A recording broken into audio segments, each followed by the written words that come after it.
Oi, pessoal, espero que todos estejam bem. Sejam bem-vindos para o nosso módulo 4.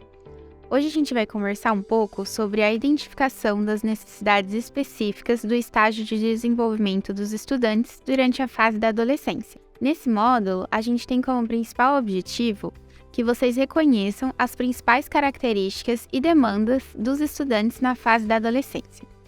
Pensando que essa é uma fase de um período complexo e de mudanças intensas, é interessante pensar sobre como essas transformações biológicas e psicossociais vão afetar o jovem e como a gente pode atuar para potencializar o seu desenvolvimento e proteger ele de fatores de risco.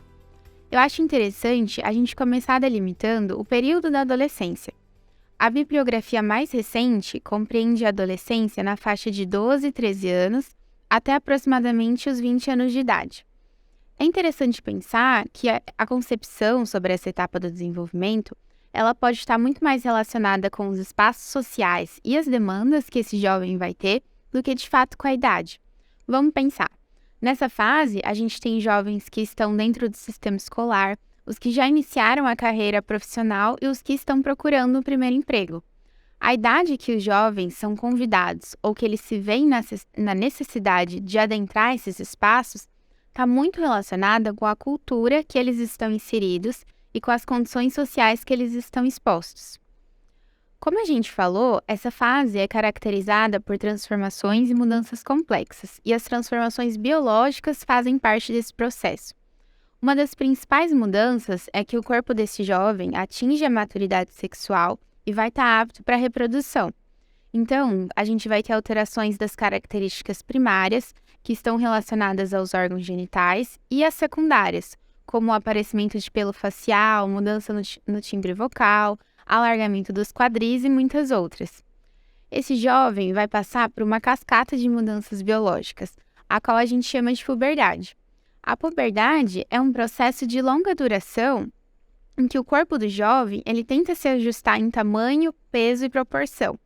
E aí, a atuação dos hormônios, somada à demora do processo da puberdade, pode afetar a forma de pensar, de sentir e de agir desse adolescente. Todas essas mudanças biológicas, elas vão afetar psicossocialmente os sujeitos, ou seja, as formas que eles vão responder a todas essas transformações. Os fatores biológicos, entretanto, eles não são os únicos que marcam a adolescência, que também vai ser influenciada pela cultura dos sistemas vigentes, como o sistema político, o sistema econômico. O fato é que essa passagem longa para a adolescência convida o jovem a se adaptar no seu contexto e também nas suas ações. Ele passa a assumir novos papéis, ter novas responsabilidades, novos interesses e novos desejos. Tudo isso caminha para o desenvolvimento da identidade pessoal desse adolescente. Vai haver, então, uma maior atenção para os aspectos com os quais ele se identifica e os que ele se diferencia. Esse adolescente desenvolve o que a gente chama de sistemas semióticos, que inclui tudo o que vai ajudar ele na construção dessa identidade. As gírias, os cortes de cabelo, as vestimentas. É nesse momento também que esse jovem se afasta, em um sentido de oferecer menor atenção, dos seus familiares e passa a dar mais valor para os amigos. É na escola, portanto, que ele vai estar mais propenso a observar e desenvolver os aspectos que vão influenciar o desenvolvimento dessa identidade. Outro ponto importante a se explorar é a diferença na experiência da adolescência entre meninos e meninas. Antes da gente conversar sobre isso, eu acho que vale um ponto de atenção. Existem padrões e estereótipos de gênero na nossa cultura que geralmente ditam o que é feminino e o que é masculino, desconsiderando a construção pessoal da identidade e o modo que aquele sujeito vai escolher expressar ela. Dito isso, a gente consegue pensar que existem diversas formas de se experienciar a adolescência, a saber, principalmente, as várias possibilidades de se expressar uma identidade de gênero. Mas, inevitavelmente, a nossa cultura vai ter influência sobre isso. Tudo isso para dizer que existem comportamentos característicos dessa fase e que estão relacionados com o desenvolvimento juvenil. Esses comportamentos a gente chama de comportamentos externalizantes e internalizantes. Os comportamentos externalizantes são caracterizados como ações de oposição, de violência física ou verbal, hiperatividade, impulsividade, condutas antissociais e desafiadoras. Já os comportamentos internalizantes estão associados a ações de retraimento, medo e ansiedade. Embora esses comportamentos já estejam propensos e presentes desde a infância, eles podem se intensificar no período da adolescência, tendo em vista todas essas transformações que agora estão mais latentes. Os efeitos desses comportamentos no período da adolescência podem ser prejudiciais para o desenvolvimento do jovem, levando a possíveis comportamentos de risco. Você está percebendo, portanto, que o desenvolvimento do adolescente, ou seja, a forma como ele vai se desempenhar na escola, as decisões que ele vai tomar, o reconhecimento das habilidades e interesses, dependem muito dos estímulos e das condições oferecidas em todos os seus microsistemas, que são a escola, a família, as amizades. Isso tudo aliado a condições do macrosistema em que esse jovem está inserido, ou seja, a cultura, as políticas de formação e de saúde pensadas para essa faixa etária, o sistema político vigente e muitos outros. Esses termos fazem parte da teoria ecológica de Bronfenbrenner, a qual propõe que o desenvolvimento infantil é influenciado pelo contexto em que as crianças vivem. O ambiente aqui ele é interpretado como um conjunto de sistemas que interagem entre si. Um deles é o microsistema, que é caracterizado pelos grupos que possuem contato direto com o sujeito, como a gente comentou, a escola e a família. Já o macrosistema representa os elementos da cultura em que o sujeito está inserido, e aqui estão, por exemplo, os valores que influenciam como os microsistemas vão ser expressos. É esperado que nem todos os microsistemas estejam em harmonia, o que pode causar conflito no desenvolvimento desse jovem. E também é possível que as políticas existentes ou a cultura vigente não estejam alinhadas para o desenvolvimento integral do sujeito, o que vai ocasionar importantes lacunas e situações de risco para esses jovens. Essa desarmonia, somada com as transformações inerentes da adolescência, podem levar a ações que coloquem esses jovens em situações de risco e ou de maior vulnerabilidade. Como a gente viu anteriormente, os efeitos dos comportamentos externalizantes e internalizantes potencializam essas situações de risco. A literatura coloca que os comportamentos externalizantes eles são mais comuns a meninos, enquanto que as meninas são mais propensas a comportamentos internalizantes. Lembrando que isso tudo está muito relacionado com a forma que a nossa cultura reforça certos estereótipos de gênero.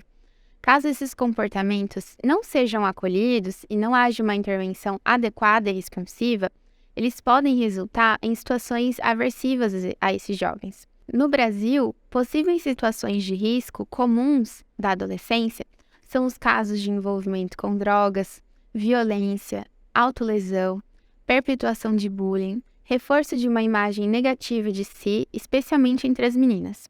Segundo a literatura, o bullying, por exemplo, é o mais comum em turmas dos anos finais do ensino fundamental, quando o vínculo professor-aluno é mais frágil por conta do número de professores por disciplina. A gente tem que pensar que esses jovens passam a maior parte do tempo na escola, o que torna esse ambiente um dos principais responsáveis pelo desenvolvimento deles. Mas não só a escola. O fato é que a escola pode ser um ponto de encontro entre estudantes, comunidade escolar e outros profissionais que podem contribuir para o desenvolvimento saudável desses jovens. Como a gente falou nos outros módulos, esse movimento acontece por meio do matriciamento, que vai reunir diversos atores que pensarão no cuidado ampliado dos estudantes. Com uma equipe capacitada, engajada e integrada por coordenadores, professores, assistentes sociais, psicólogos, a gente consegue criar mais oportunidades para o desenvolvimento emocional, físico e psíquico dos estudantes. A gente pode pensar, a partir das situações de riscos que a gente expôs, as potencialidades de intervenções que o matriciamento pode oferecer. A técnica de matriciamento é algo que já está sendo implementado. E a fim de ilustrar o que a gente conversou, a gente trouxe a fala de duas profissionais, uma da área da saúde e uma da área da assistência social. Essas mulheres também fazem parte da equipe de idealização e construção desse curso. Eu me chamo Jéssica, sou enfermeira e tive a oportunidade de ter uma experiência de atuação como enfermeira de uma unidade básica de saúde da família, né? E nessa ocasião a gente desenvolveu um trabalho no contexto escolar, né? Eu tive a oportunidade de fazer parte de uma equipe de apoio matricial, onde a gente se reunia para prestar uma atenção, né, um cuidado, um acolhimento às demandas, né, de adolescentes, estudantes, né, de adolescentes que estavam na escola. E quando a gente pensa nesse sentido, né, de como desenvolver uma atenção de forma integral, um cuidado e um acolhimento a estudantes, né, e utilizando essa lógica do matriciamento, né, que é uma ferramenta que oferece alguns subsídios, né, para a gente desenvolver essa atenção em um ambiente fora, né, do que os profissionais, principalmente da saúde, né, estão habituados, né? Geralmente a nossa atuação, né, é na unidade básica de saúde, né? Na saúde da família a gente ainda consegue desenvolver a nossa atenção, né, na comunidade, né? Mas no contexto escolar, né, o matriciamento se mostra como uma estratégia, né, para que a gente possa ir e vir, né, entre o serviço, né, a política da saúde, né, e a política da educação, que é a que está mais próxima do estudante, é a que na maioria das vezes vai chegar primeiro, né? E é um foco muito interessante e podemos dizer assim prioritário, né? Que é um espaço muito rico para as mais diferentes intervenções, né? E quando a gente pensa, né, enquanto profissionais, né, da saúde, da assistência, que não atuamos cotidianamente na escola, né, nós somos provocados, né, diante de alguns desafios, né, a pensar num cuidado e numa atenção ao estudante no contexto escolar subverte essa lógica de atenção, né, onde o estudante, os adolescentes, os familiares sempre precisam procurar unidade de saúde, né, sempre precisam procurar um centro de referência da assistência social. E agora não. Quando a gente pensa nesse cuidado ao estudante, né, de forma integral, no contexto escolar, a gente é obrigado, né, no bom sentido, é claro, a sair da nossa zona de conforto, né, e a pensar em estratégias que possam ser efetivas, né, de maneira que a gente consiga prestar uma atenção efetiva, levando em consideração a subjetividade do adolescente, né, porque muitas vezes os profissionais entram na lógica, né, de saber mais, né, de sempre pensar que a opinião, as ideias, né, as ações que esse adolescente desenvolve são inconsequentes, irresponsáveis, né? Muitas vezes a gente entra nessa lógica.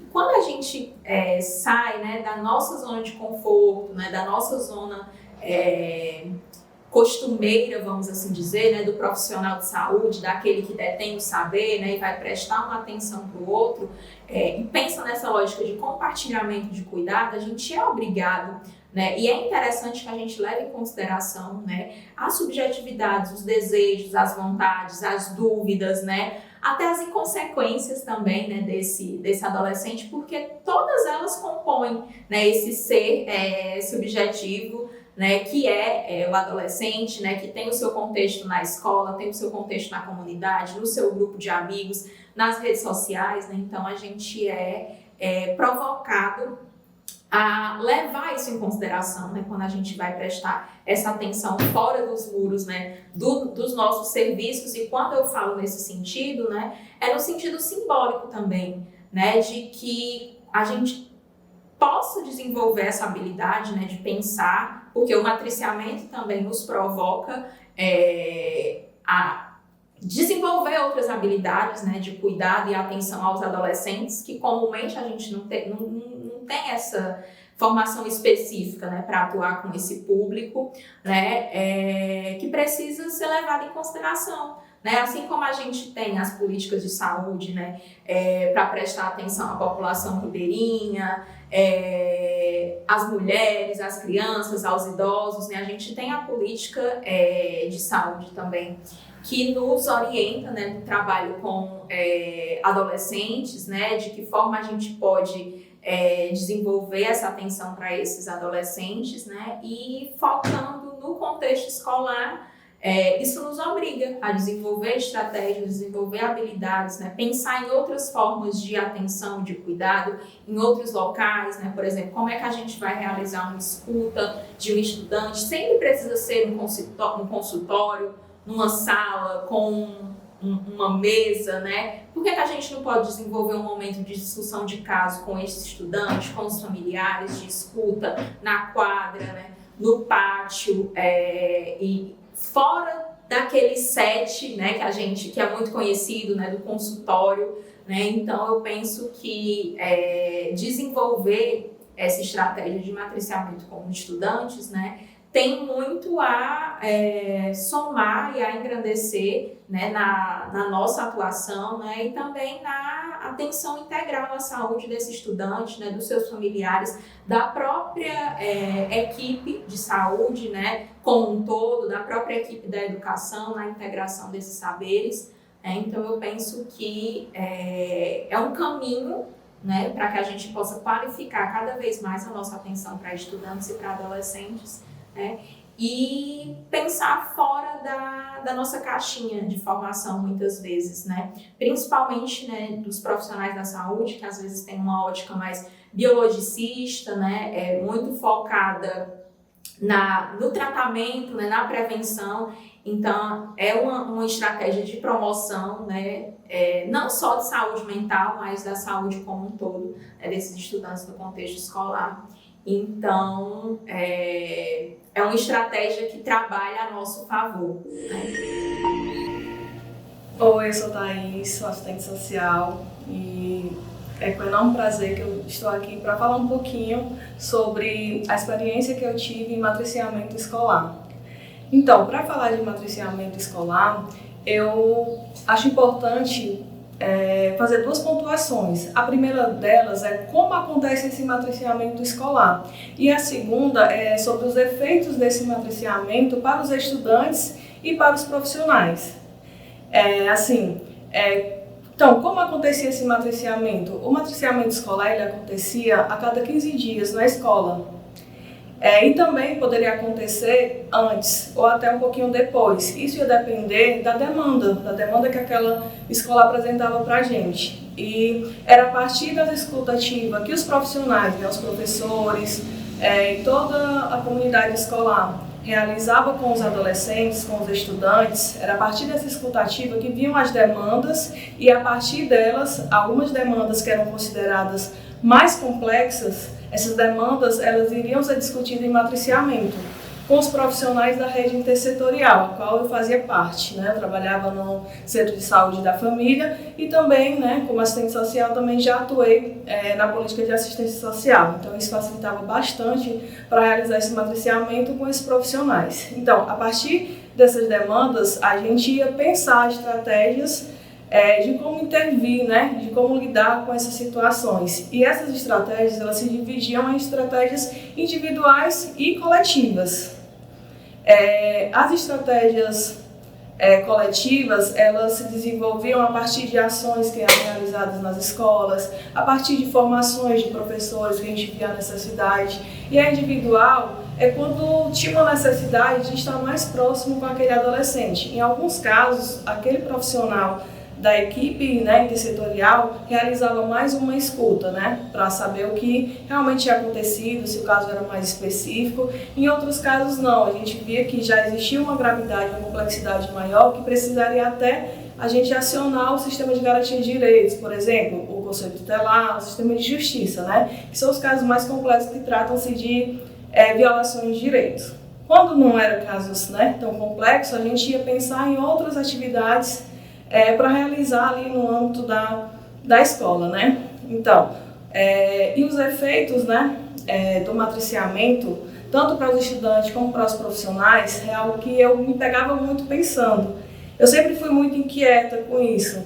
E como atuava tanto na assistência como na saúde, eu sempre me perguntava, né, na assistência social, serviço de convivência, por que a gente tinha tanta dificuldade de chamar esses jovens para estar participando, né? Para chamar esses estudantes para estar participando do serviço de convivência e fortalecimento de vínculo, né? E na saúde, por que os jovens, por que esses adolescentes só procuravam o centro de saúde da família quando era uma demanda que se tratava de algum adoecimento, né? Então, tudo isso me inquietava. E a gente desperta, né? E entende que esses jovens, eles estão na escola. Então, essas políticas precisam se voltar para eles. Claro, eu não estou aqui dizendo que todos esses profissionais da rede precisam estar dentro da escola. Mas eu estou afirmando que todos esses profissionais precisam estar juntos para garantir essa atenção integral e com equidade a esses estudantes. E foi a partir disso que a gente desenvolveu essa estratégia, né, de matriciamento com os estudantes. E a partir dessa estratégia de matriciamento, foi que ficou claro para a gente como é o trabalho interdisciplinar, como é o trabalho voltado para o jovem, para que ele possa ter o protagonismo, né, o protagonismo juvenil, para que ele faça parte desse processo também, para que ele se compreenda, para que ele possa pensar em si e como lidar com essas questões, né, que estão aí, que compõem o universo dos adolescentes. Então eu posso afirmar que eu não tenho dúvidas que o matriciamento é uma estratégia importantíssima e participativa, que ela possibilita que os muros das instituições sejam derrubados e que a partir disso a gente se perceba como um todo dentro desse processo. E aí, pessoal, gostaram do vídeo? Essas profissionais também fazem parte do programa Eu Posso Te Ouvir, que a gente vai discutir no módulo seguinte. Obrigada por me acompanharem até aqui e até o próximo módulo.